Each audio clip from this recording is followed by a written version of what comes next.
From now on, we are recording. So welcome, teams, in our inspiration event for the Nature-Based Solutions Challenge. Welcome also to, I see Erik from Arcades coming in. I want to welcome our partners in the challenge. I want to welcome also my colleagues. Mika, I see in the participants list. And of course, I also want to welcome our partners from the World Food Forum FAO in Rome. I see Janina, I see Edward here. I think Kazuki is still on his way. Hopefully he can join us in time. Yeah, my name is Miriam Troost. I am the coordinator of the Nature-Based Solutions Challenge, and I work for the Verse Student Challenges team.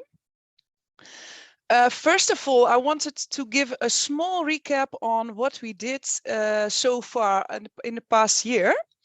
We organized the Nature-Based Solutions Challenge this year, and students from universities from all over the world were challenged to come up with a nature-based solution and to implement it. A panel of experts, we selected 8 teams that received €2,500 and mentoring from experts to make their project into a success. Nature-based solutions are part of the answer to the biggest challenges of the 21st century, being climate change and biodiversity loss. And in this challenge, the teams worked on a nature-based solution addressing climate mitigation, climate adaptation, and biodiversity restoration, and thereby improving the quality of life, which is also the mission of Wageningen University and research. We ran the challenge from April 2022 till up to now, actually. The official launch was on the 10th of May, and that's where we announced the 8 selected teams of 32 teams that applied for the challenge. On the 20th of September, we hosted the finals where we, actually all 8 teams were of course winners, but we had to appoint one winner. That was Team School Meets the Reef from Sri Lanka, with the runners up from Brazil, Pura, Regenerai, and from Uganda, the team Bees for Hope. Well, the official prize was that there was exposure at the COP27 in Egypt in October, and we were so happy that at least 3 students got the chance to go there. We will hear from them later on in the program, which I'm very excited to hear what they did in Egypt and all the things that they experienced, and also the things they took out of it. Well, after the finals of the 20th of September, we were really impressed with all the teams, and we were not so happy that the whole process should stop after the finals. And that's why Verse Student Challenges made available extra budget for the projects, and the partners agreed on extending the mentorship for the teams. So I really want to thank the partners for that. Please take a look at the slide for the partners that participated, and I want to give a big shout out to them. Having said that, I want to introduce our first speaker. Let me introduce you to Victory Ashaka. He's from Nigeria, and he's a multi-award winning spoken word artist. It was also new to me, this word, but spoken word artist. Pay attention. He's a poetry slam champion. He's a content creator. He's a climate activist, SDGs advocate, and Lagos State Youth Ambassador. He's artistically inclined with a passion for oratory. His artistic and literary prowess has earned him award certification and autographs from prominent dignitaries. He emerged as the Poet Laureate of FAO, of the United Nations, for the World Food Forum in 2022. And actually that's where Nina and I had the chance to also see him. And we were so impressed that when we were organizing this event, we said, okay, let's invite Victory to also, so you all can also experience it. Victory uses poetry and creative art as a medium for social re-engineering and social impacts. As a youth advocate and poet, he has graced hundreds of stages, such as the FAO headquarters in Italy last October, as I said, and he's presently in a team of young change makers mitigating the adverse effects of climate change through advocacy for climate action and advancing the Sustainable Development Goals. His mantra is to serve humanity and be a beacon of hope for others to find their path. Well, with no further ado, I am happy to give the floor to Victory. Hello, thank you so much for that introduction. I'd like to confirm, can you hear me clearly? Yes, we can hear you. Maybe we can Okay. turn the slides off, David, so then we can see a victory full. Ah, great. Okay, hello everyone from wherever you are all over the world. Hello everyone. Victory Ashaka is my name. I'm a spoken word poet, a climate activist, SDGs advocate, and the UNICEF Generation Unlimited Y part in Lagos. So I'm so excited to join you all here today for the inspiration event and to also motivate those who did participate in the nature-based solution challenge, because I definitely believe that climate change is everyone's problem, that it is not ascribed to either the white or black, the rich or poor, the small or great, but all of humankind. And we definitely need to come together to provide solutions to mitigate the effect of climate change in our environment.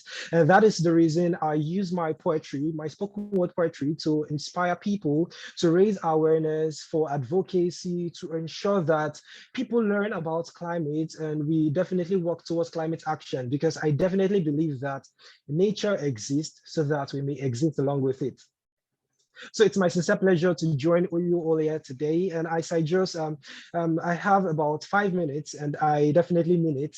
So I have a piece titled Heal the World. This is a spoken word piece titled Heal the World. Ladies and gentlemen, listen. Dear human race, behold the terrain of history to know that our world has no neutral story. From life on Earth and the ecosystem on this planet, we are leaving our carbon footprints like a giant scar and ignoring the warnings, chaos, and instability so far. Every day we see the data and statistics piling up high, yet we easily turn a blind eye despite being faced with the horror of climate change that the oppressed and poor mostly bear the brunt. This social impediment is right before our eyes because we refuse to realize that these fights isn't just to gratify nature, but to preserve creatures for the future. From droughts in Africa to wildfires in Australia, from volcanic eruption in Europe to flooding in Asia, from dry corridors in Central America to hurricane in Hawaii, Honolulu, Philippines, and the Pacific. Global warming has swept through hectares of land, killed millions of people and billions of native animals, razed entire communities to the ground, taken the homes of numerous families, and left millions of people adversely affected by the hazardous smoky haze and greenhouse gas emission. Some species and ecosystems may never recover from extinction. The world is burning, and we, as descendants of this era, must rise to rescue our identities from human frailty. Nature exists so that we may exist along with it. But these global crises are swiftly becoming the world's biggest catastrophe with disastrous rippling effects. Life on Earth is ecologically regressive through burning coals that melt upon the surface of snow shelves and ice glaciers, polluting the Arctic air of the colorful summer, winter, autumn, and spring. None of this is ascribed to either the white or black, rich or poor, small or great, but all of humankind. Our lifeline of renewable energy is not extending fast enough. We must turn away from the energy of fossil fuel, the energy of death, destruction, and casualty, towards clean, affordable, and renewable, the energy of life and sustainability. Hoisting climate justice is what the world requires, and time is a currency to purchase our desires. The world has a deadline. Let's turn it to a lifeline. With sanitation spurs sanity for a healthy living, to transition from being apart from nature to being a part of nature. It is not about saving our planet alone, but saving us. Love nature that the future may not disappear. The world has a deadline. Let's turn it to a lifeline. Dear human race, let's protect our biodiversity. Arise, oh vibrant youth, let's speak the truth. Stop deforestation. Rainforests can't be cut forever, and anything we can't do forever is unsustainable. Let's embrace tree planting for good breathing, to transition from being apart from nature to being a part of nature. The intriguing thing about truth is, although it can be denied but can never be avoided, much attention is paid to ices with less than none to why the ice is melting and oceans are rising, creatures are dying, carbon level is heat trapping for humans to keep on living. Climate change is everyone's problem. Brace yourself to draw a line to fight without lifting a sword, together leaving no one behind for a sustainable world. Thank you so much. Wow, thank you, Victory. Victory, thank you so much for this wonderful, creative presentation that you gave, and actually to address such a serious problem. And I think, oh, 1 second, sorry. And I think this is a great motivation and inspiration for our teams to work further on their projects for nature-based solutions, because you explained it very well. Thank you once again, and we hope to see you again in the future. Thank you, Victory Ashaka. A virtual applause. Thank you. And with that, I would like to also welcome you all from my side. I am pleased to welcome you here on this inspiration event for the nature-based solutions, the follow-up. My name is Nina Maaswinkel, and I will be your moderator of today, and I will also be here with David. Yes, good afternoon, good morning, good evening all. Thanks for the introduction, Nina. My name is indeed David, and I've been involved in the Nature-Based Solutions Challenge almost as long as all people here. So it was great to see all the projects develop and the ideas coming in. And I was compiling all the slides together a few days ago, and I was really impressed by all the work and all the progress you've all booked. So congratulations on that. And I'm looking forward to also hear you talking about that today. So let's soon move on. I give the word back to Nina for that. Yes, thank you, David. Let's move on to the agenda of today. So today we have, oh, sorry. We will start with a quick agenda. So we had a welcome and an opening by Miriam, and we've looked at Victor Ashaka giving a beautiful creative speech as a spoken word artist. We will do a quick Mentimeter to get some opinions from you about nature-based solutions and see where you are right now with your projects. But before we dive into that, I will explain the rest of the agenda. So we will go through the themes of today. Each team will give a short 3 to 5 minute presentation about 3 things that they are proud of within their project. We wanted to give it, we want teams to give like a light speech, a light presentation without going over what we might already know. So we would like to hear what inspired you or what you are proud of. So and maybe you even get inspired by other teams. So we will first do the first team 1 to 3. Sorry for that. And after that, we will do a quick discussion and go over some topics with the teams, and then we will move on to the COP reflections. So as we know, 3 students have been to COP27 in Egypt, and we would like to hear from them. What have you done there, and what did you think of this whole experience? And then we will move on to the rest of the presentations, and this is a similar lineup. So we will get presentations again about 3 things that they are proud of, and then we will have a little Q&A. We would like to ask the experts in the room to give a short reflection about the whole experience, and then we will move on to Kazuki Kitaoka from the World Food Forum, who will give a presentation about the incubator innovator. And then we will have a closure by Miriam Troost. Okay, with that, I would like to ask David to start the Mentimeter. We have a code again, and we have a code again, and then we will ask you, it's in the chat right now, it's with the website, and you can enter the code on the website. And then we have 2 questions for you. So the first question is, has it changed for your, what is it for you the most important in a good nature-based solution? So now you have all worked on a project, on a nature-based solutions project. So what do you think now is the most important?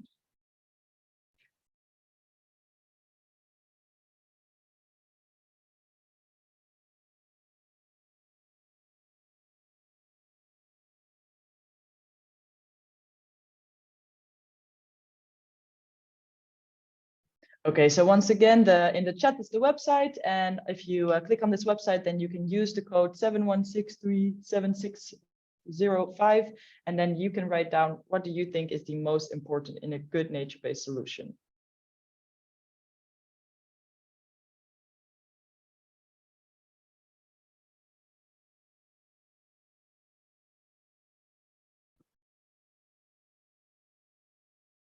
Okay, I see the first answers popping in.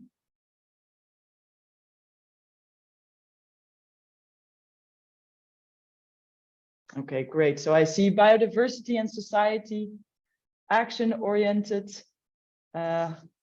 long-term sustainability, holistic approach. All right, you have learned a lot, I see. Indigenous knowledge, biodiversity and society, regeneration. I wonder from who wrote that down. Mitigation and adaptation, nature, and a holistic approach. Yes, I see wonderful concepts. I think, and I hope that you have learned a lot and that you have developed your own nature-based solution. And hopefully you can also share this knowledge about these new concepts that you find important now in a good nature-based solutions. I think we can move on to the second question that we would like to ask you. Yes.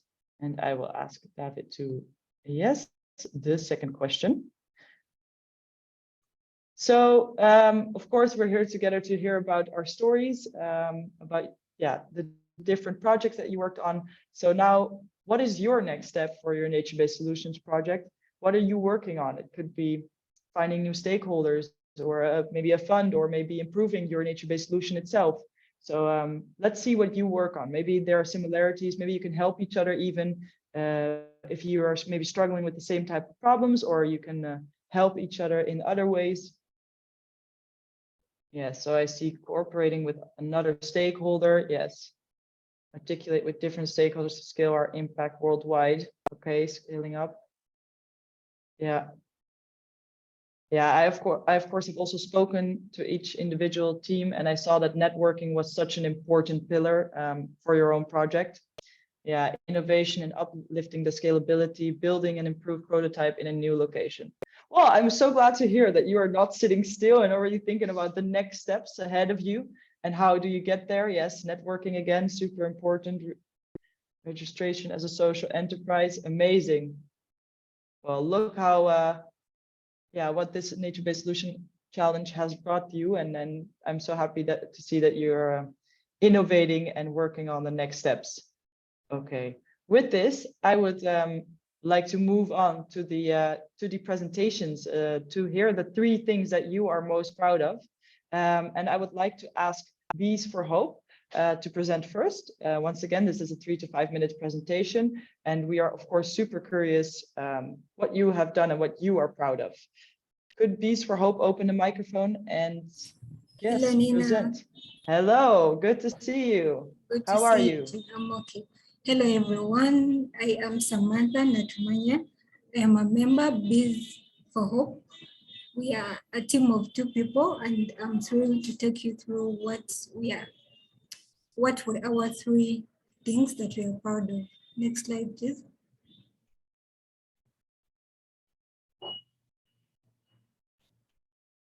So this is Biz for Hope from Uganda.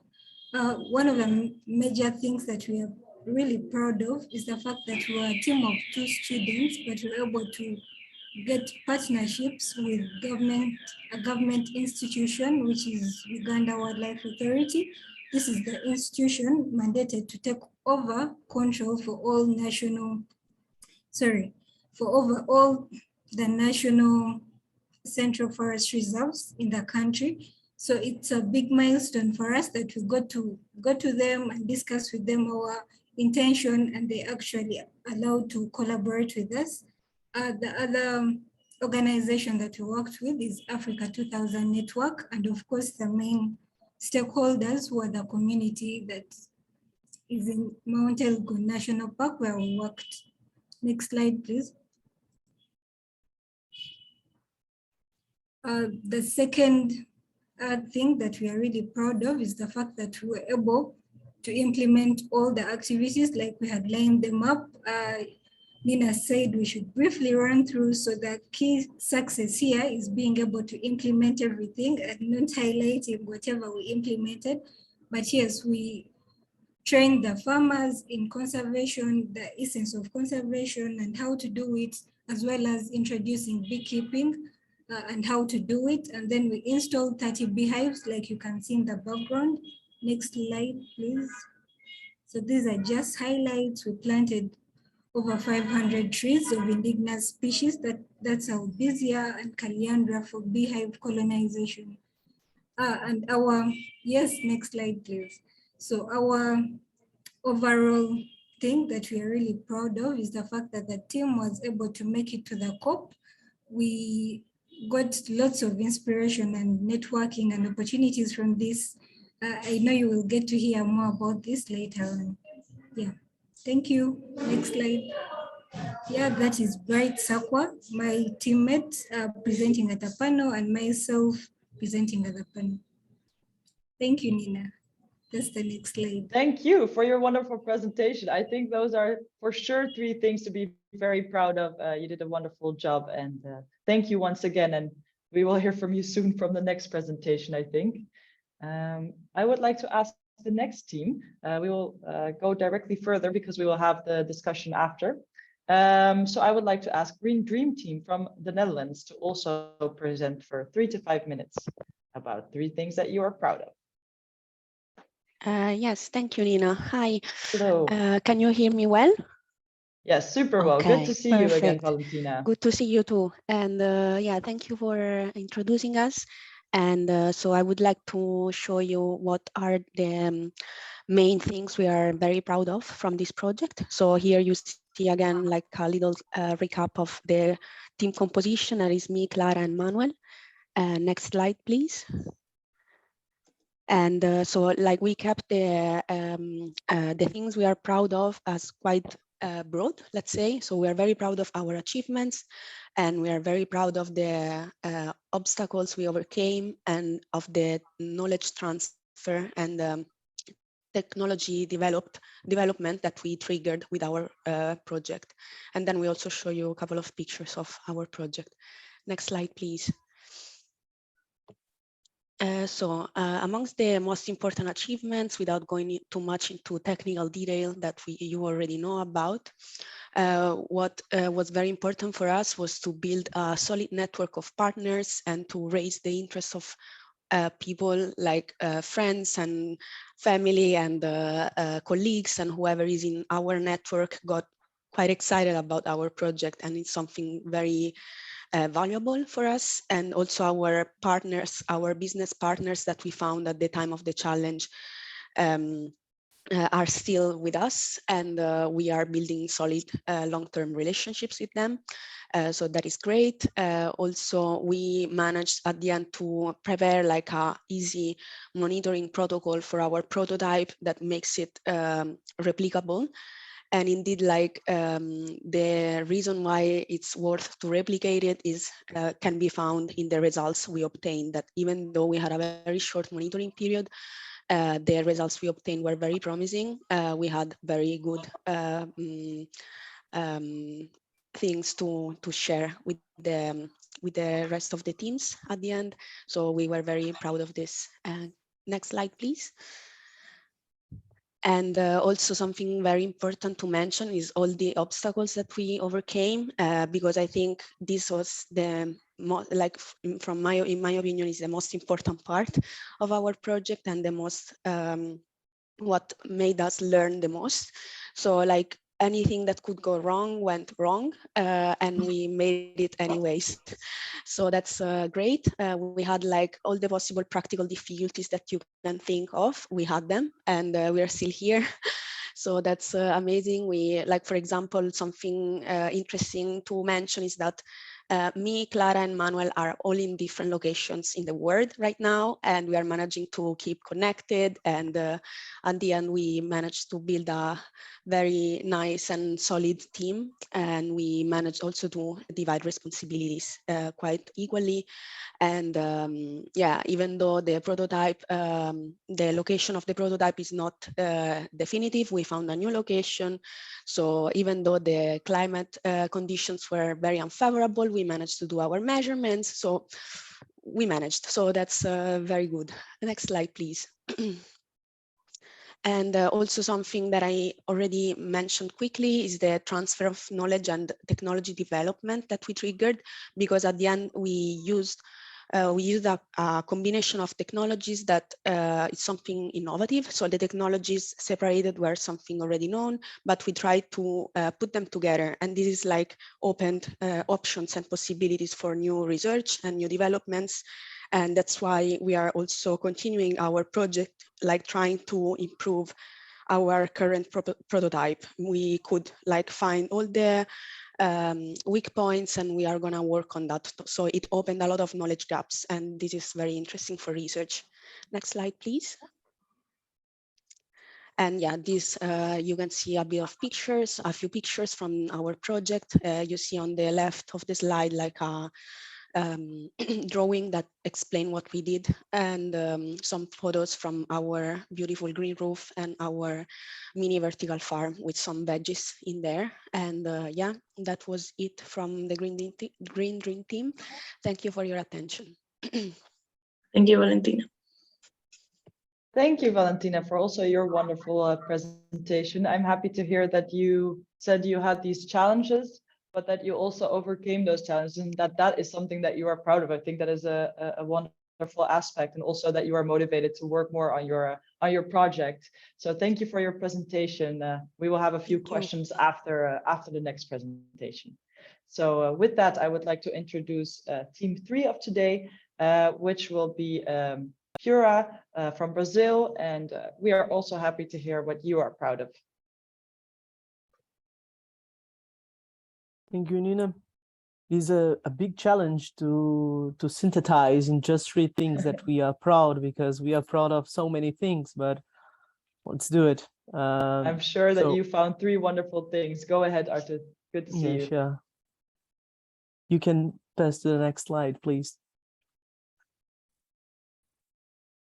So the first thing that we are very proud is that we brought new regenerable life in the region.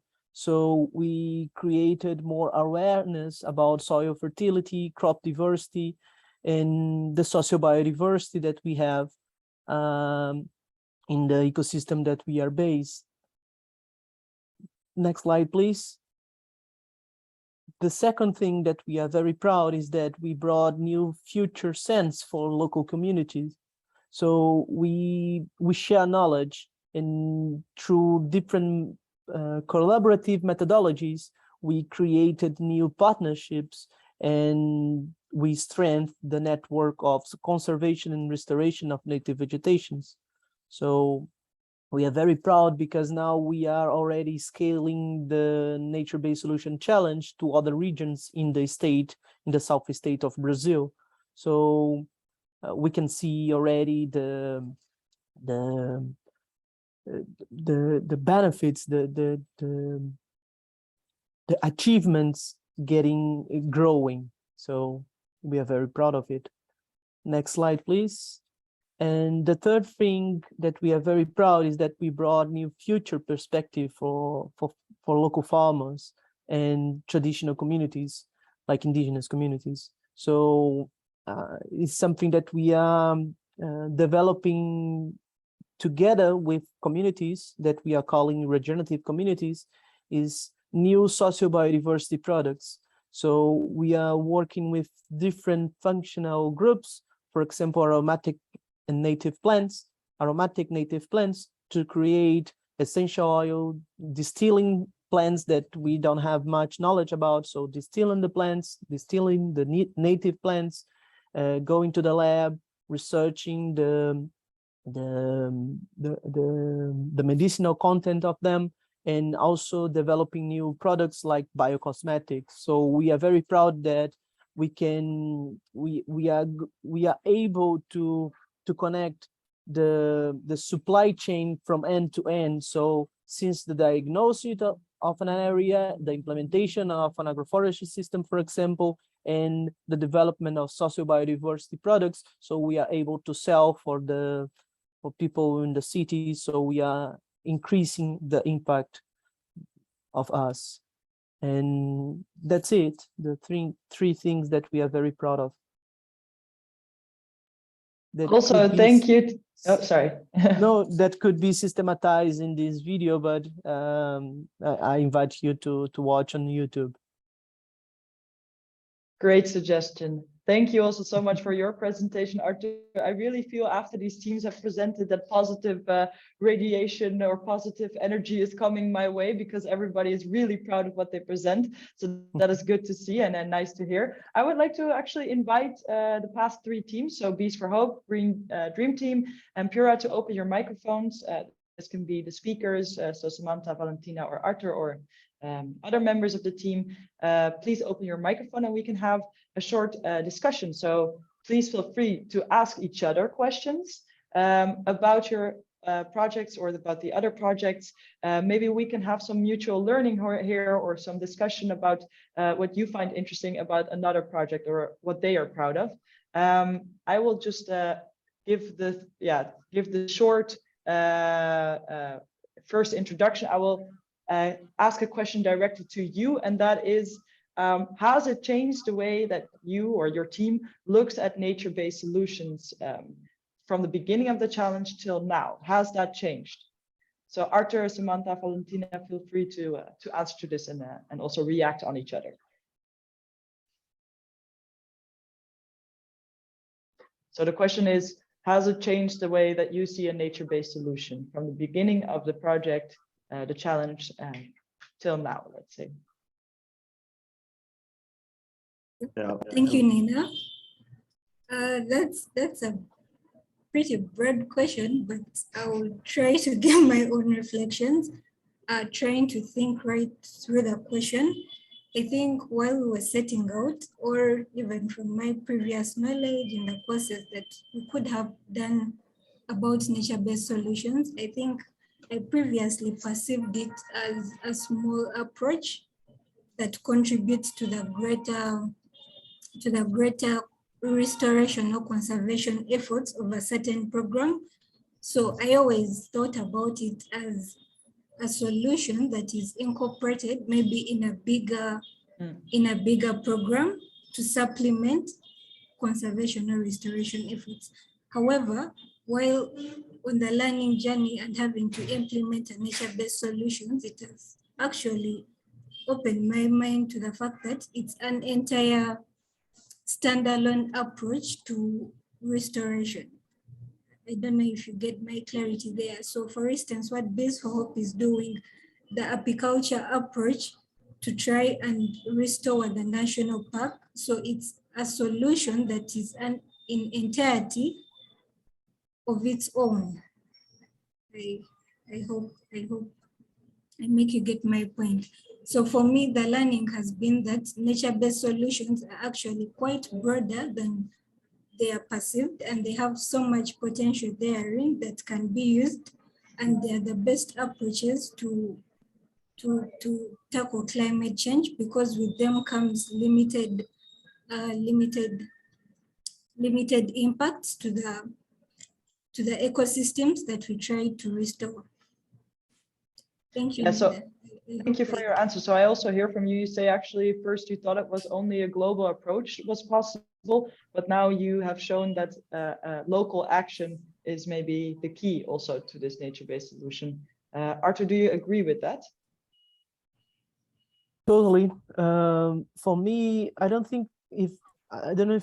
know if change is the word, but I prefer to use the word strength. So since the beginning, lots of things are more clear and lots of things are strength on us. For example, the importance of disseminate the knowledge. So how to synthesize, how to simplify all the different approaches that are connected with nature-based solutions, and how to disseminate these for the public. So for me, I think this is one of the most important things that became more clear with the nature-based solution challenge.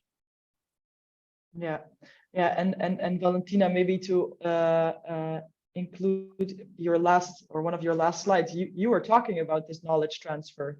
How did you go about this? Yeah, actually, yeah, I agree with both Samantha and Arthur. Like those aspects indeed, like were clearer, like the more we progressed in the challenge. And as a matter of knowledge transfer, and also connected to the dissemination aspect, we managed to when we were like towards the end of the project, we managed to raise the interest of other people that were external to the project that then got in touch with us. So like this networking continued also after the challenge itself. So in this sense, we addressed the knowledge transfer. And I wanted also to add that something that we could understand from this challenge is that first we thought that nature-based solutions were just a matter, like were more of a matter of innovation and availability of resources, while now I would say that they're very political as well.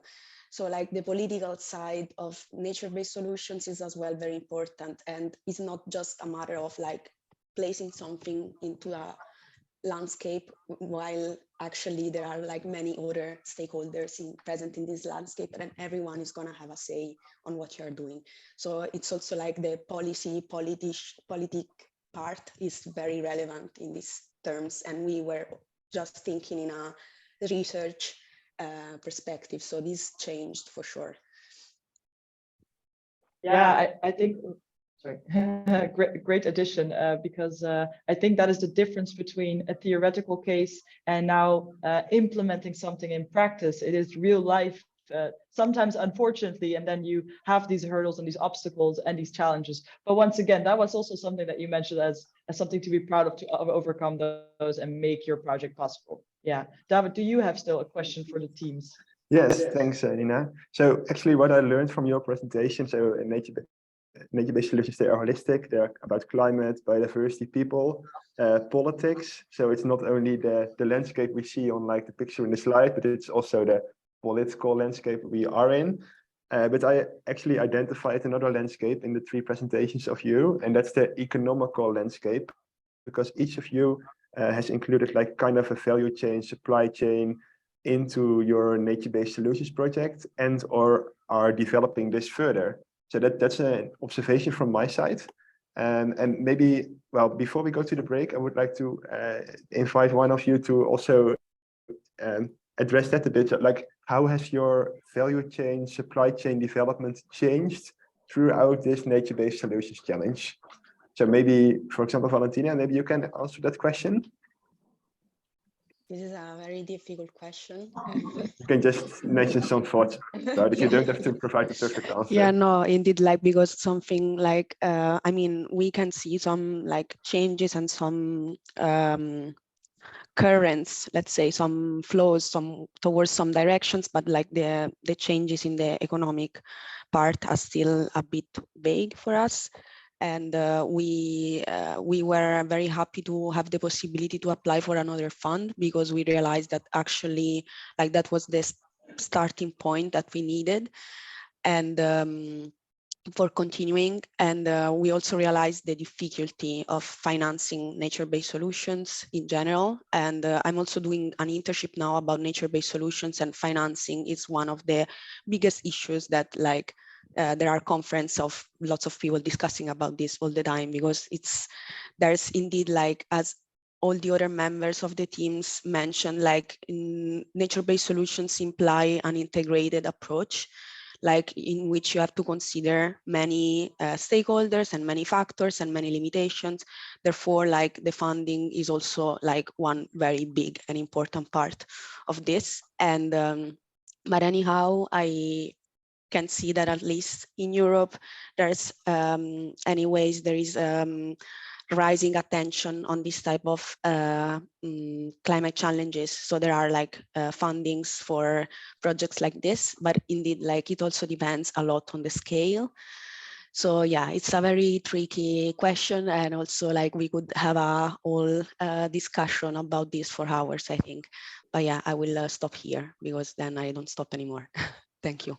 All right, thank you. Well, I think that's quite an interesting answer, and also great to hear you are actually also in your internship working on this. Well, we are actually kind of halfway through the program. So we had 3 presentations, we had the spoken word artist, some introductions. So let's have a break of 5 minutes. Let's start at again. Yeah, so let's have a break of 5 minutes and looking forward to see you all back here in 5 minutes. And then we continue with the other presentations. See you then in 5 minutes.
Okay, hello everybody, welcome back.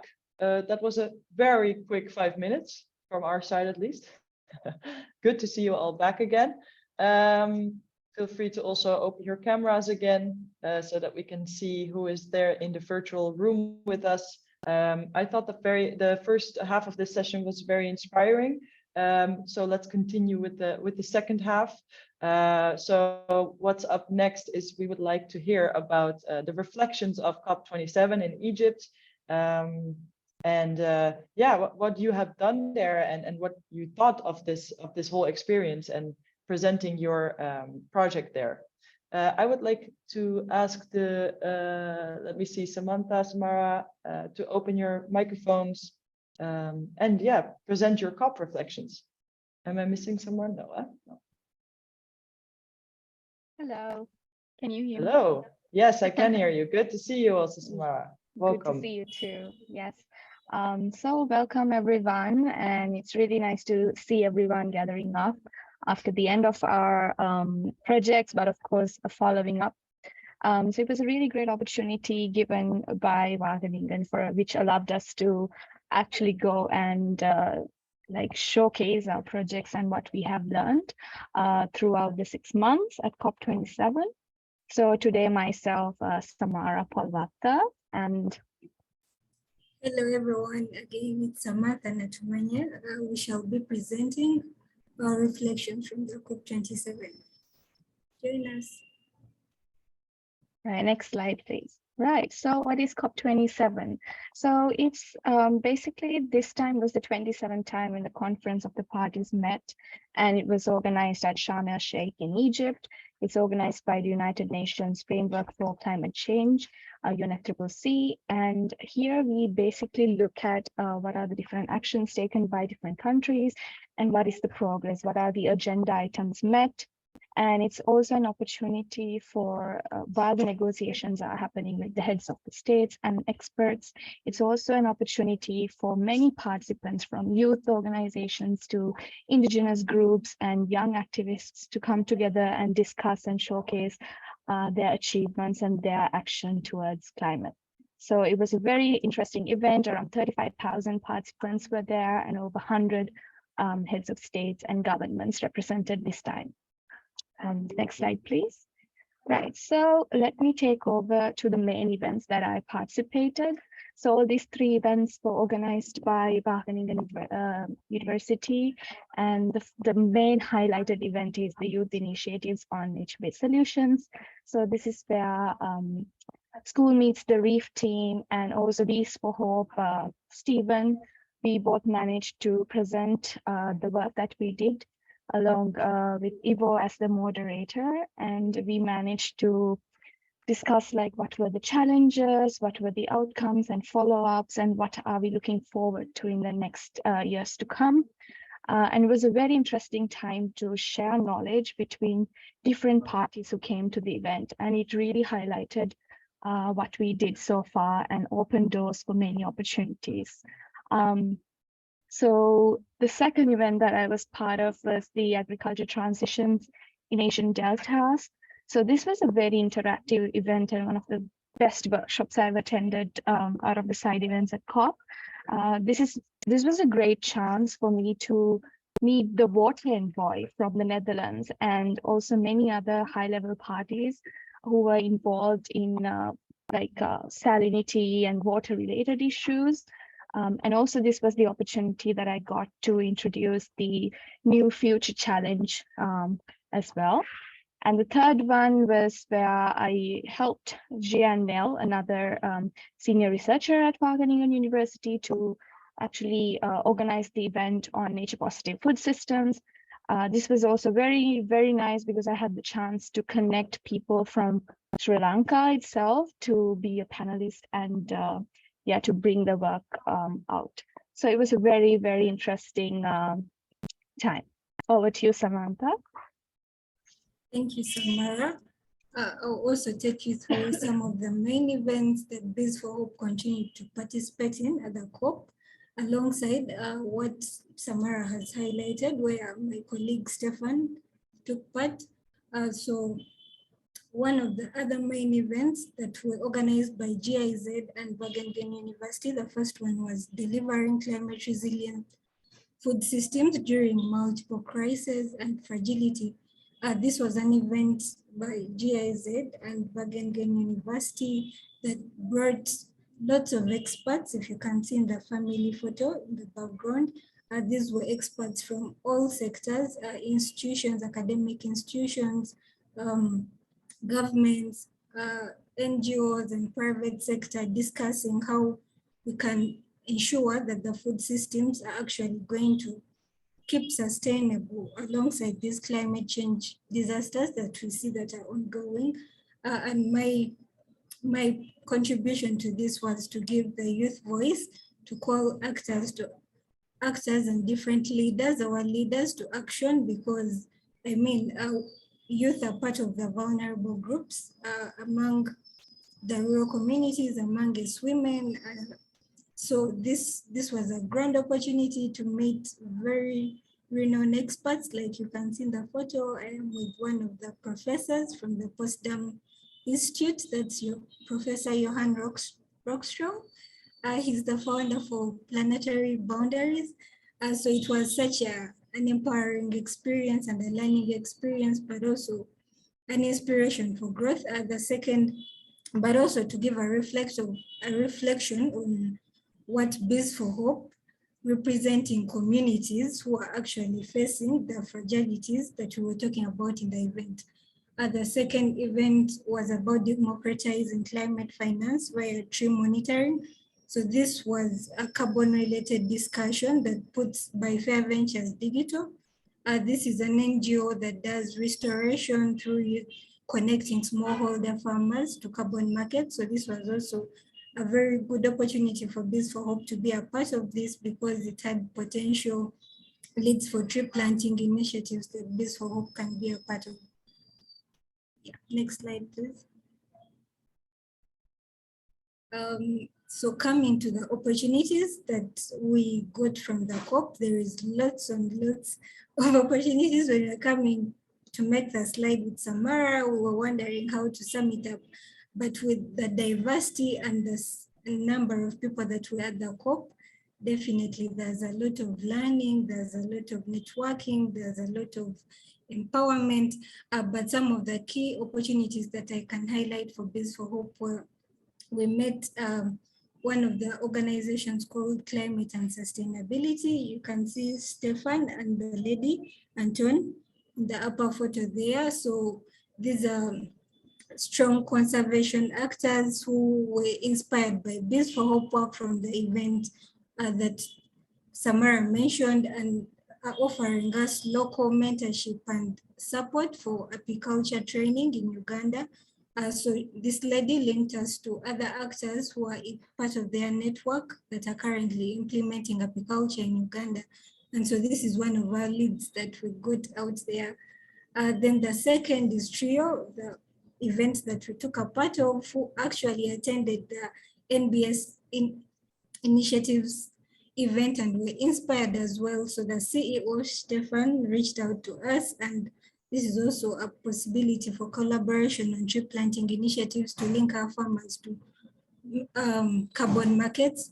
We also equally acquired lots of contacts and networks from the different side events. I was at the TRIO booth showcasing to different stakeholders how technology can actually solve climate change, contribute to climate change, climate change solutions. And so this, through the networking and through the exposure, we have a list of contacts that we are currently registering Bees for Hope, and we hope to reach out to write out to maybe in January, and rekindle our discussions. Over to you, Samara.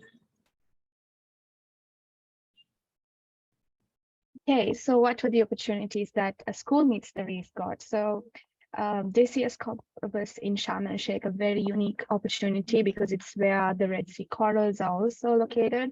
So there was a lot of prominence given to oceans and especially coral reefs. So it was a huge learning curve, and I managed to get a lot of opportunities where we could bring funding and grants to further follow up with our project, and also extend restoration and rehabilitation projects in Sri Lanka. So ability to network with many organizations such as the Sustainability Ocean Alliance, one of the largest youth-led organizations for oceans. We managed to make a lot of connect with them. Another one was the Ocean X Summit, was also held during the COP events, and this was a platform which brought a lot of people who are enthusiastic and working in the field of ocean governance, restoration, and increasing biodiversity. So here I had the opportunity to meet several people who are working in diverse sectors. One of them including the Ocean X, which works at mapping the bottom substrate, which I also made. I had the opportunity to contact him and also drive the opportunity of actually coming into Sri Lanka and doing the coral reef mapping with their vessel, which is really interesting. Another opportunity was thinking beyond like the model that we are using right now, the coral reef walls, but what are the other innovative opportunities that we can use? So one of them, as you can see on the top corner, this weird looking hexagon blocks. So it's a very innovative technique using 3D printing, using clay. So like these kinds of innovative things were there during the COP, and it was an eye opener, which we could even use to further our project in the next phase. So yeah, connecting with a lot of people from the youth community, indigenous communities, and also people who are passionate about building resilience. All these things, I was able to meet them and exchange contacts and also go ahead with networking. So I'm very happy that this happened. So what were the major lessons? So it's very hard to, again, make this slide or even talk about, because a lot of things happened within these couple of weeks. One of the biggest thing is that the person I went to Egypt and the person who came back is not the same, because there's a huge learning curve, a lot of personal growth, being able to present at a high level panel and also talk with people who have similar interests. That's a very, big achievement, I would say, and the ability to bring something that's done in Sri Lanka to bring it to the world is also a great opportunity. And one of the interesting things was how are the negotiations being made by the experts and head of states. It was very nice to see witnessing these national negotiations, and also a lot of learning opportunities. Like, I did not just stop at looking at how coral rehabilitation or oceans tend to work, but other things like digitalization, how does transformative pathways, urban cities, all these different topics related to climate action, how these things come to be, and also improved knowledge when it comes to climate science, understanding about new concepts. So these were some of the major key points. And Samantha, you can take over. Yeah, thanks, Samara. I will quickly take you through some of the COP27 outcomes. The very popular one, we all know there's a push for loss and damage, being the loss and damage fund. Being an African COP, this was a major highlight, making it to the outcomes. So the hope is that, and coming from Uganda, I know firsthand that there are actually communities and lots of vulnerable people who are suffering firsthand climate disaster impacts from the flooding, fires, and also droughts. It's really intense. And so for me, this was a good milestone. Our hope is that it is actually operationalized so that these different countries like Uganda itself are actually given out the mechanisms and the strategies to actually implement so that these communities get this funding. The second outcome is the African Carbon Markets Initiative that was inaugurated at the COP27. So this is a major milestone for Africa, since there is a lot of potential, like I highlighted earlier, in carbon trading and technology in regards to mitigating climate change and adaptation. So this is a milestone in regards to the African countries being able to tap into the funding, but also the funding and the implementation of these carbon projects that, for instance, Biz for Hope hopes to tap into as a tree planting initiative in future. Then the third is more awareness for oceans and funding for coral reef research and rehabilitation. This Samara has highlighted in depth. And yeah, so there's lots of other outcomes across different sectors in regards to adaptation and mitigation, but mostly this was a very great learning curve and witnessing especially the national negotiations coming from an African country, and hope to be a negotiator someday. So yes, this was an opportunity that was really worthwhile. That's the link to more outcomes in case anyone wanted to read them further. Yeah. Thank Okay. you all for listening. Thank you for your wonderful presentation. I think it's great to see what you did at COP. I think it definitely also adds to one of the things that you should be proud of for both of your teams, of course. I really appreciated that you also shortly explained what COP is. I think that's great to do because not all abbreviations are clear for everyone. So that's good. Thank you for that. And also wonderful pictures. I think that visually added a lot and we could really see what you've done there. It was, I think, a good opportunity for both of you to have a great exposure at COP. And also, I've spoken to multiple of you, of course, and you all mentioned that this stakeholder contact and contact with partners was so vital for your project development. And I can see that this really happened at COP, and hopefully that also helped you further. I mean, you showed it, so you've shown it, so perfect, great. And also especially this knowledge transfer, and I hope this also inspires you to take further steps for your project. And with that, I would like to thank you once again for your presentation. I see some virtual claps indeed, and then let's ask Team 4, Wetlands for Nepal, to present 3 things that they are proud of.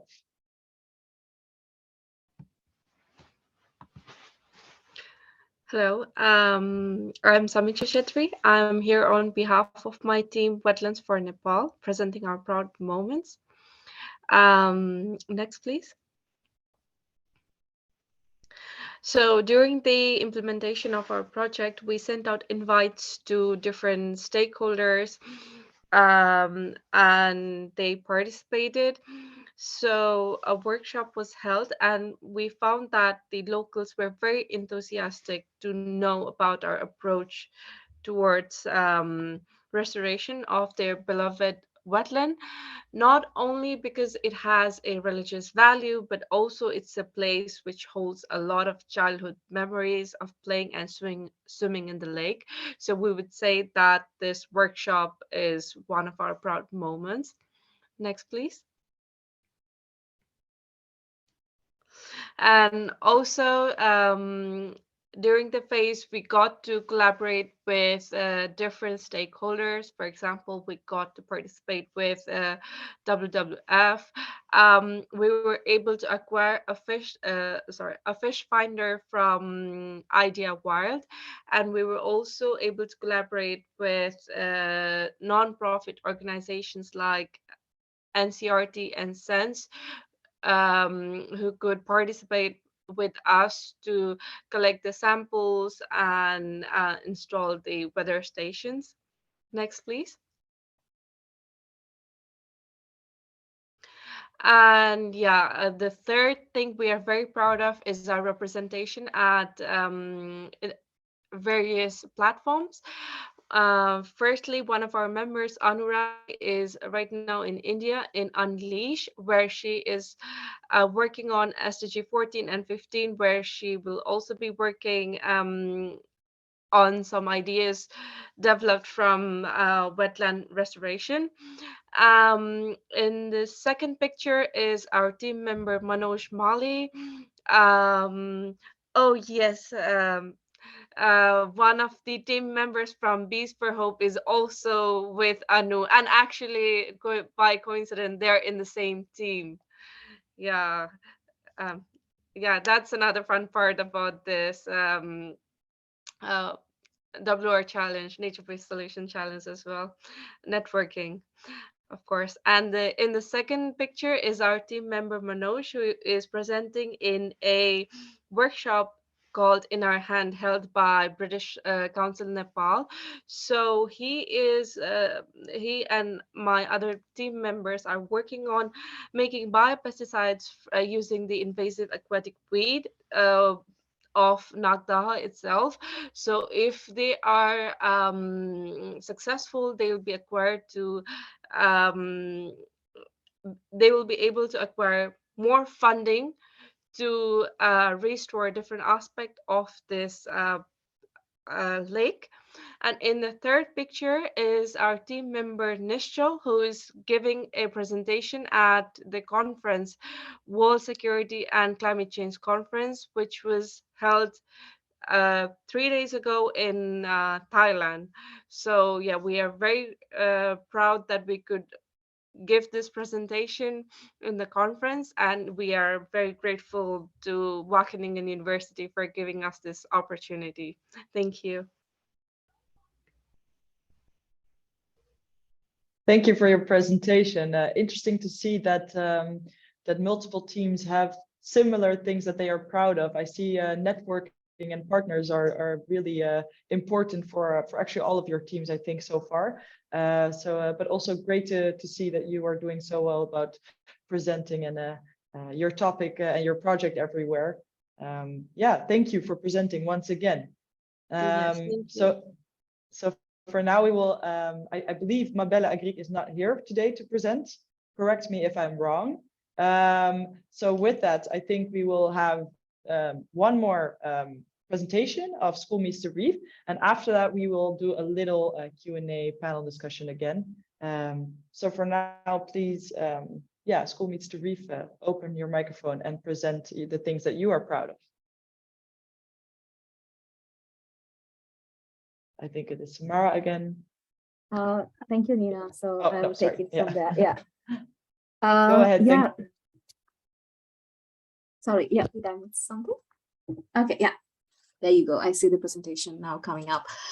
So yeah, I mean, so we thought of making it very brief since we were asked us to do so. So yeah, but I saw like other colleagues also did very detailed presentations. But yeah.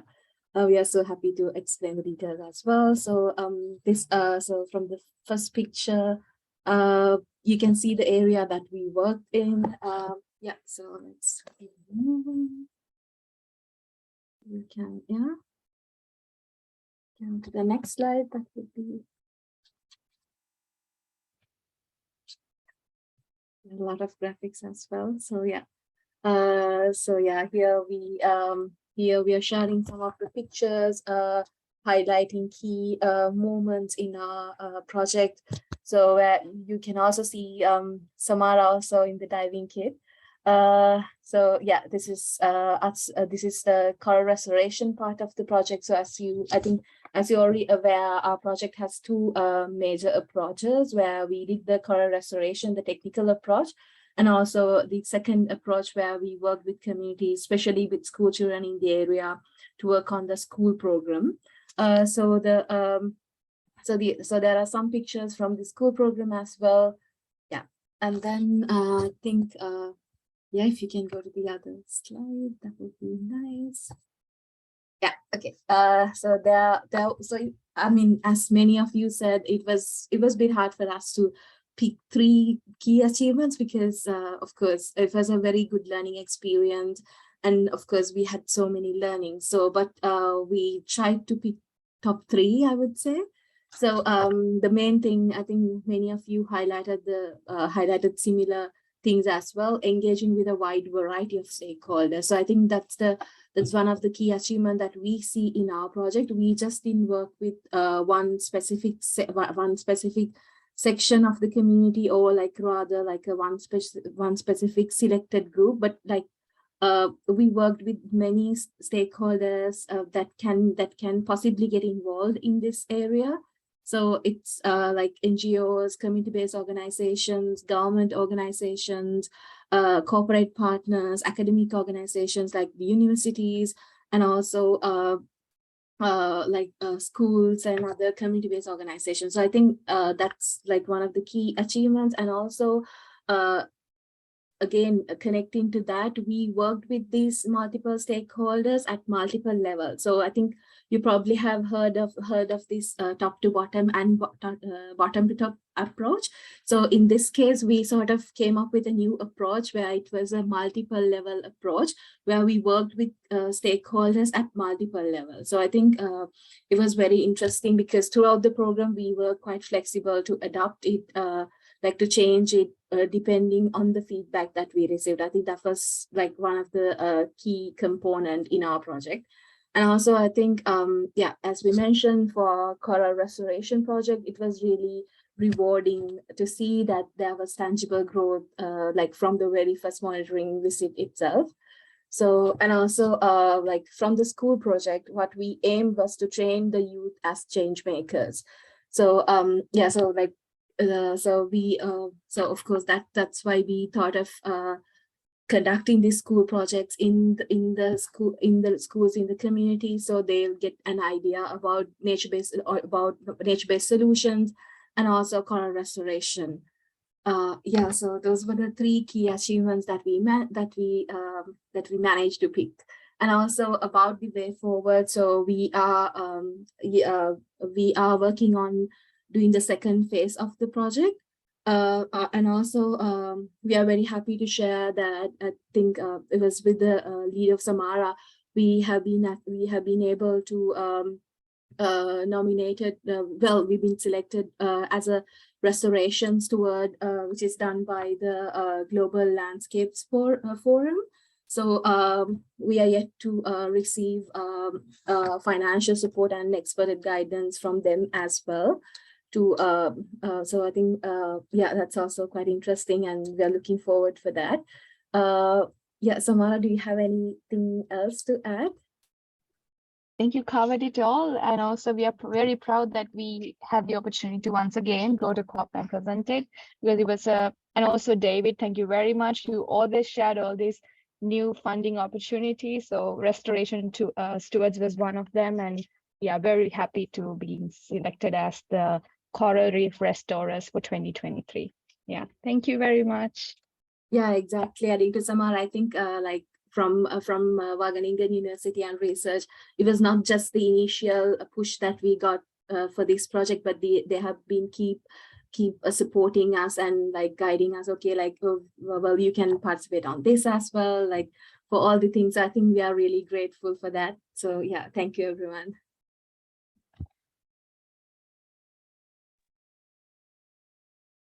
Great, wonderful to hear from you as well. Wonderful to hear also that you got new financial support and so that you can continue your wonderful project. That sounds great. A lot of luck with that. Good luck with that. And then we will start again a little Q&A session, I would say. I have heard from multiple people that they would like to ask a question. David, am I correct that you want to ask a question? Yes, please. I would be happy to do so. So thanks for your presentation. Well, we heard about the COP in Egypt, the climate COP, and about your appearances there and about all your projects. Well, I guess almost all of you must also be aware about what's happening in Canada in a few days from now, COP15, about biodiversity. And well, at Wageningen, biodiversity is also a very important theme, but it's also very important in a good nature-based solution, if you ask me. So what I would like to ask to you, to one of the presenters from the teams, like, was it easy to address biodiversity in your project, or did you maybe really have to think about how to do that? Maybe it was like completely logical for you and you were already aware about the importance of addressing biodiversity in your projects. It would be very interesting to hear a bit about your perspective on biodiversity in your projects in nature-based solutions. And I would like to also ask you to give the answer a bit in a concise way, because we have a few exciting things coming up afterwards. So thank you for that, and the floor is open.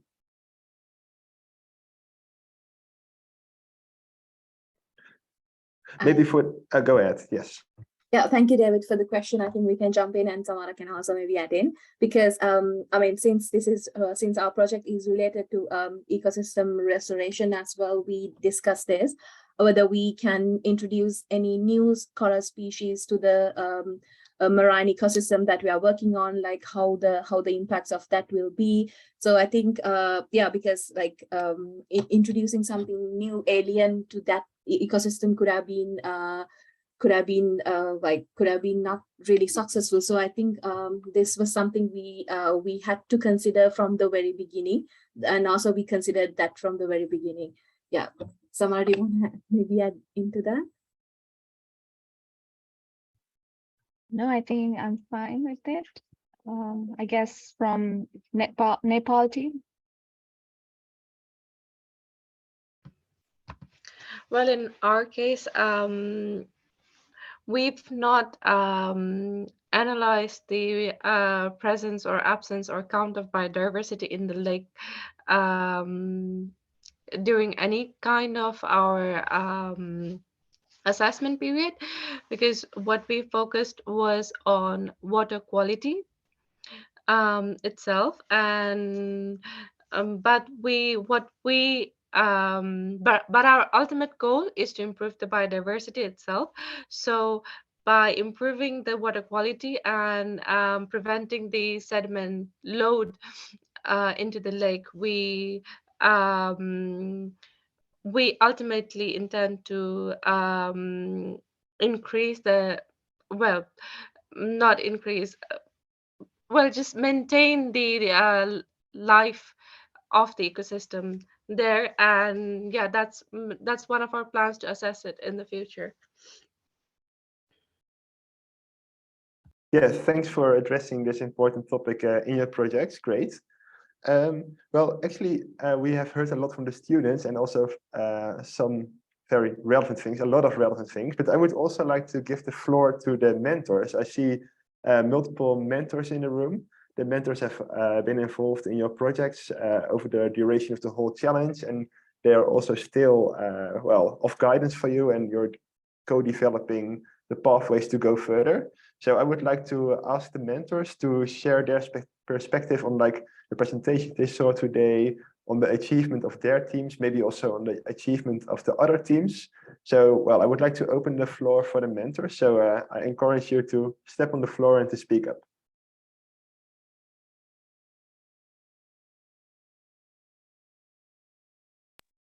Yeah, so maybe more concrete, what surprised you, or what were you really impressed by today, or what made you proud as a mentor, of course, to hear back from your team? Yes, so Gus, yeah, word to you. Okay. I think it's very nice to see that most of the projects still continue further. Like I was mentor of School Meets the Reef, and they're still busy and looking how they can move further and move with the project, and that it isn't just a small project that stops when the challenge stops, but they keep on trying to improve it and expand. I think other projects also show that, and that's really nice to see. So yeah, you go ahead, Jitse. I can add to that indeed. And I'm also proud of the motivation all the teams had and also still have, because I think a project only consists of the people that are doing it, and the drive that all the participants have is enormous, which is positive to get some positive impact, because a lot of the students also have studies or work to do. So by investing the free time into the nature-based solutions and getting impact in the physical world, that is something I'm also very proud of. You can also see it in all the presentations of the work that has been done. So yeah, so good job. Great to hear. I hear some really proud mentors also, and I heard that you say that you're proud of the drive of the students. And I completely agree with that, but I could also I'm also should mention that mentors have been really important in this. This is what all teams have also mentioned, that especially this network and this mentorship and this guidance was important for their project. So also a thank you to you. So great to hear also a little reflection from the mentors. I think we're running a bit short on time, so I think we should just move on. And this is. Oh, yes. Can I just say that I'm very proud of 3 things in my team, the Bees for Hope team. Yes, but yes, of course, I would love to hear that if it could be a little bit concise, but pleased to hear that. Very Go quickly. ahead. 3 Of things. course. Yes. 3 things. One is their agility in finding the right partners to develop the project. Second is their combination of their technical academic skills and their social skills in working with the farmers and the families on site. And thirdly, their entrepreneurship in building this project into a social venture company. That's what I wanted to say. Thank you. Great to hear. Thank I you, think it is a Jan. wonderful. I think it is a wonderful contribution. I almost feel like we should have had a whole other presentation from the mentors of 3 things that they are proud of, because it is a wonderful exchange. Yeah, I think that also gives a lot of motivation again. Thank you for that. Yeah, so as I already mentioned, I would like to move on to almost the last part of today. This is a short presentation from Kazuki Kitaoka about the incubator innovator. And now you think, what is that? Well, that is exactly what he is going to explain. So I would like to give the floor to Kazuki. Thanks a lot, Miriam and Nina, for this invitation. And hello, everyone. My name is Kazuki Kitaoka, and I'm the coordinator of the World Food Forum.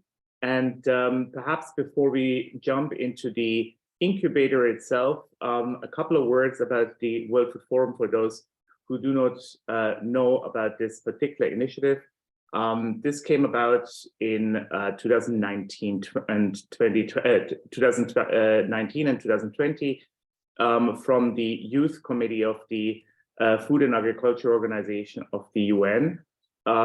Essentially, we were tasked to look at how we can dip into the dynamism and the thought processes and the ingenuity and the solutions amongst young people for the transformation of our agri-food systems around the world that we see as a major step forward to achieve some of the most pressing global issues that we have today, from food waste. A third of our food is being wasted, to still incredible global hunger with more than 800 million people, and numbers are unfortunately increasing with climate change, COVID-19 as well, but also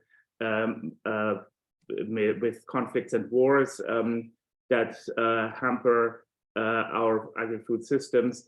But we did think that there is hope in the in finding particularly young people and youth in all parts of the world to start fighting these types of global inequalities, and to look at food security and a healthy planet through local solutions, through business solutions, through academic solutions, and so on. And of course, the path to the Nature-Based Solutions Challenge and the Wageningen University and research was very short, because I think we very much share this this common goal. And with this in mind, we created in 2020 a global network of, at the beginning, very small group of partners, then growing. Now it's quite a big number of partners to spark a youth movement around food and to facilitate youth activities, solutions, what you are doing around the world in a way that is being organized by youth, for youth, and as positive action for the transformation of our agri-food system. And for some of you might know that last year the UN had a big summit about agri-food systems and about the solutions and transformation we need to act upon. And in tandem with that, we had our first annual flagship event happening last year virtually, and this year for the first time in person in Rome, and not as big as the UN FCCC, and but I think with a very quickly growing group of young people coming together to discuss with other stakeholders, with policymakers, with business leaders, with academia and others, to see what are the best solutions forward, and how young people can contribute positively to the positive and the necessary transformation of our agri-food systems. And with that, we perhaps just a couple of words about this year. This year we had a theme around or that came from the global summit last year, and discussions with young people from around the world who said we need to look at agri-food systems in terms of both the quality of our food and healthy diets, and also the impact of our food on the environment towards a healthy planet. So we launched around the theme Healthy Diets, Healthy Planet for this year, and activities took place throughout the entire year and accumulated, as I said before, with a big flagship event in October. And of course, Wageningen and many other partners were there to discuss how we can bring this movement forward and increase it, expand it in the next years. And so just to give you perhaps a little bit of a scope, we had approximately 2,500 people in Rome in October, and around 40,000 people online in this conference. And I think we came up with really a couple of extremely interesting solutions, including the incubator that I'm going to go into in a second, but perhaps to give you first a bit of an impression how this flagship event and also the whole forum as a platform worked out here, a mini video that can give you that impression.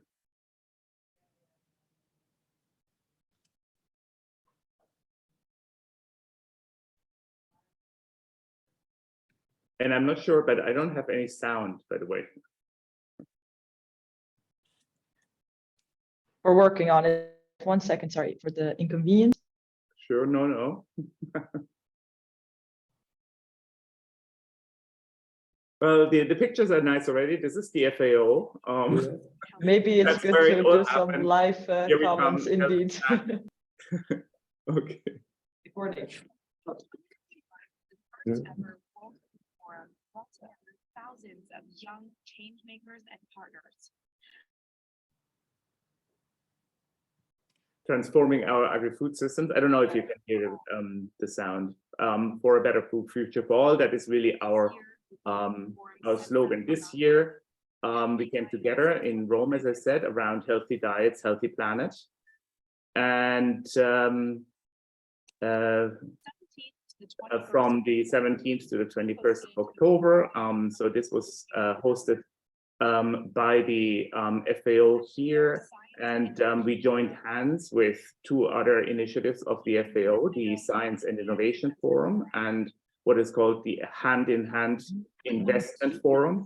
So trying to bridge here the ideas and solutions of young people with investment, but also with science from around the world and innovation from established institutions, with global leaders and youth and partners, indigenous people, fostering dialogue, and hopefully, of course, creating lasting change that should be sparked from this starting point.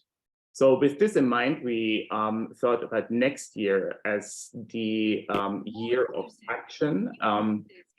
We have talked, I think, extensively about solutions, but we saw that initiatives like yours, the nature-based solutions, are really important for making sure that action actually happens on the ground.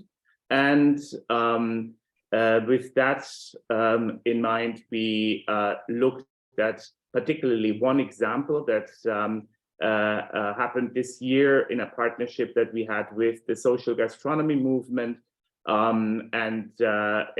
which is a global movement of food systems change makers in the gastronomy industry to work together for a hunger action month.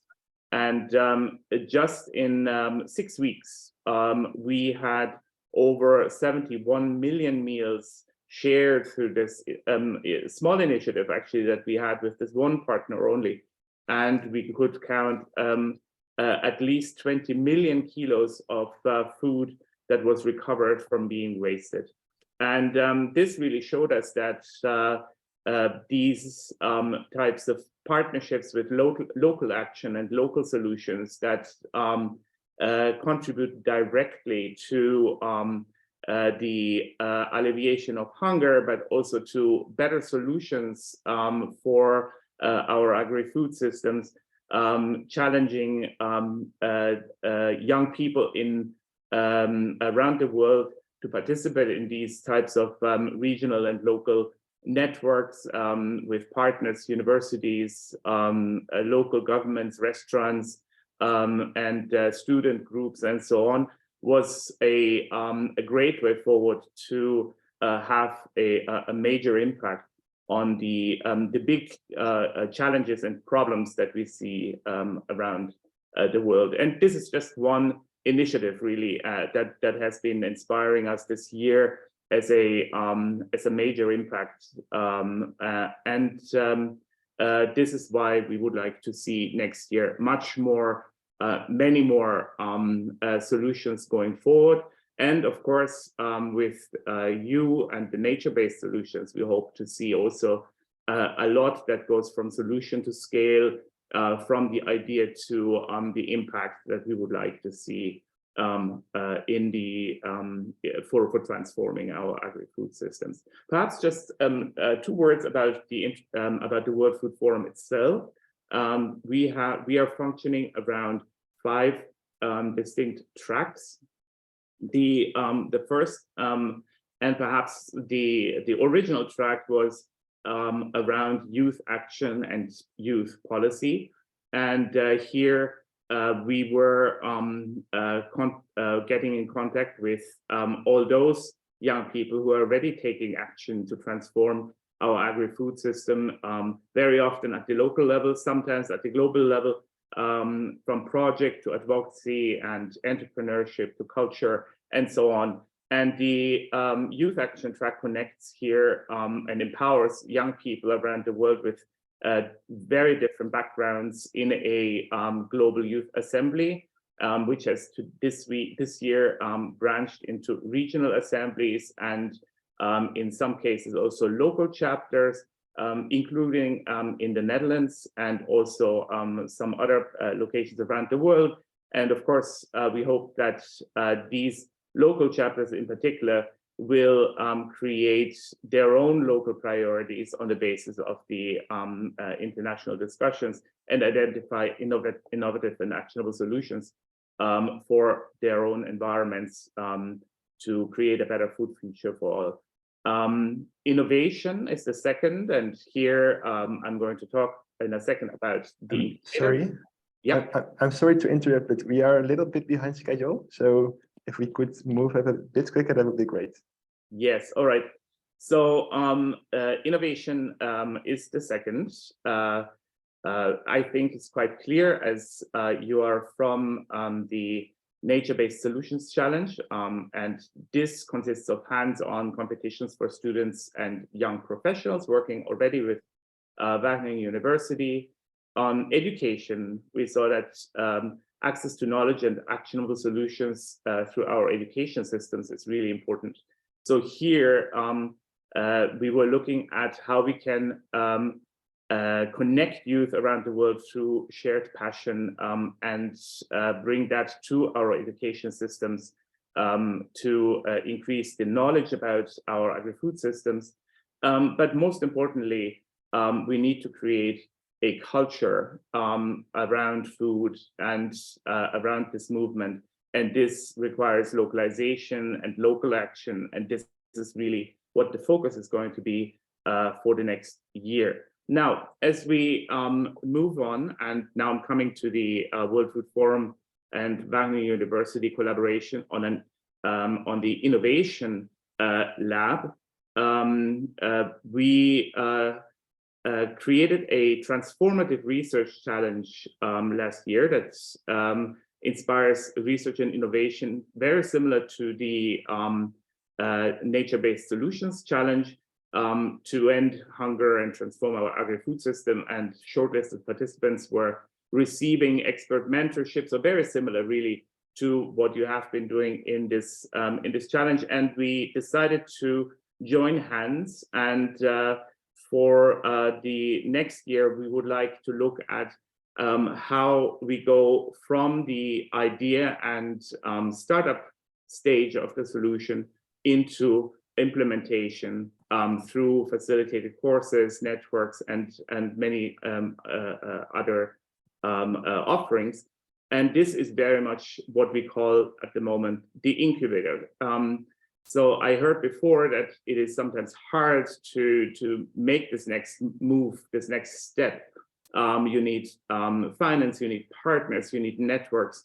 And what we try to inspire here through the incubator is to make this next step, to create an environment in which those who are having great ideas, who have solutions up their sleeves, can come together and create the impact and example they would like to show to the world for improving our agri-food system. And of course, through the World Food Forum itself, with our global platform, we would like to amplify these solutions and show the world how great some of your solutions are, bringing them all together in this competition, but also at the flagship event and other places to facilitate and to help those who are creating the solution in making this important next step. So in conclusion, we can create, I think, really a better food future if we work all together. I said at the beginning, this was put together as an initiative of hope. We hope really to inspire as many young people as possible around the world to start thinking about their own solution, about their own environments, food environments, and what could be done for improving it. And here are just some ideas how to get involved. So you're really encouraged to apply if you have not done so for some of our innovation challenges that we're putting together with Wageningen, and join the incubator next year. We are looking for work. If you're looking for work experience, you can also join us as an intern or as a volunteer if you wish. We are also always looking for inspiring partners. So if you are an NGO or a partner that could be interested in getting involved in some of these activities, please also get in contact and make sure that you save the date. We will start our cycle next year in April at the UN Economic and Social Council's Youth Forum on the 18th to the 28th of April, and then have many events and the said challenges, which will then accumulate all during the week of the 16th to the 20th of October 2023 at the next World Food Forum flagship event. And yeah, feel free to reach out, and we really hope to hear from you. And we are here all together, also with the partners in Wageningen, Nina and Miriam, and others, and from our team Janina is the lead for innovation. And yeah, I'm looking forward to working with as many as possible of you, and look forward to great solutions ahead and making it a reality. And back to you, and I hope it was not too long. Thank you so much, Kazuki. Oh yeah, we are a little bit behind schedule, but it was really interesting. And I can tell our teams that we will get back to you next week with more information on the incubator. And it's a pilot phase, and you are the lucky ones that can join us if you want. We will next week we'll send you some more information, and also a registration form with all the information, how you can register and what it entails.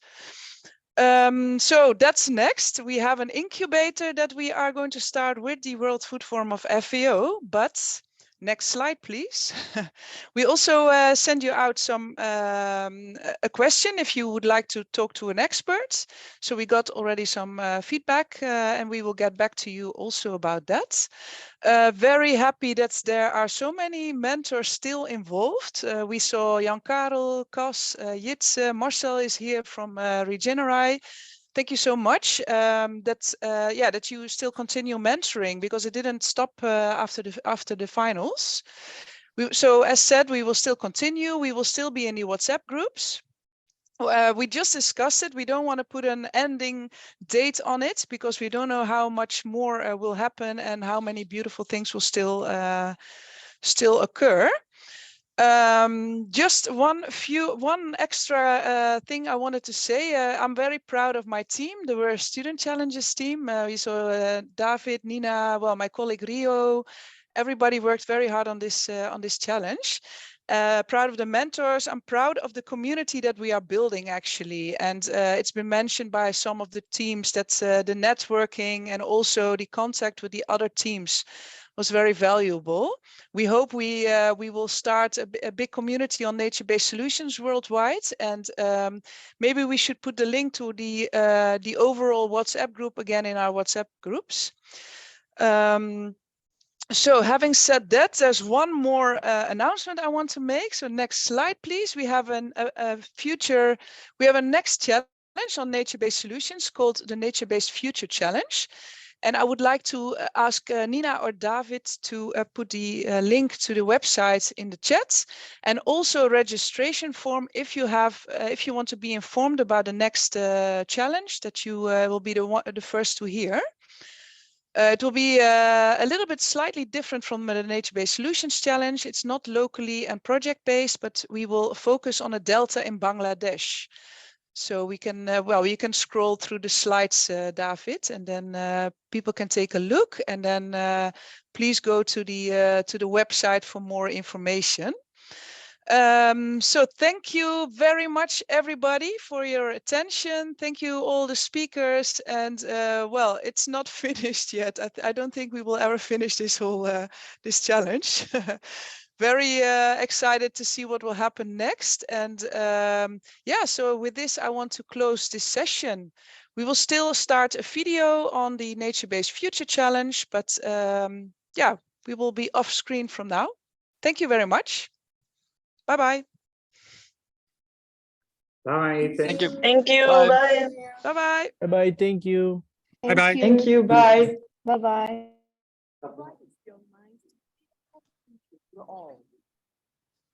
Climate change and biodiversity loss are amongst the biggest challenges of our times and put our future food security under threat. To ensure a prosperous future, there is a strong need for transformative change towards a nature-inclusive society. This calls for new, out-of-the-box solutions, nature-based solutions. Therefore, Wageningen University and Research calls young changemakers from around the world to develop an innovative perspective for future generations for one of the most dynamic regions in the world, a river delta that is one of the world's most densely populated and fertile areas. With an abundance of wildlife and mangrove forest, and extremely disaster-prone. the Ganges-Brahmaputra Meghna Delta in Bangladesh.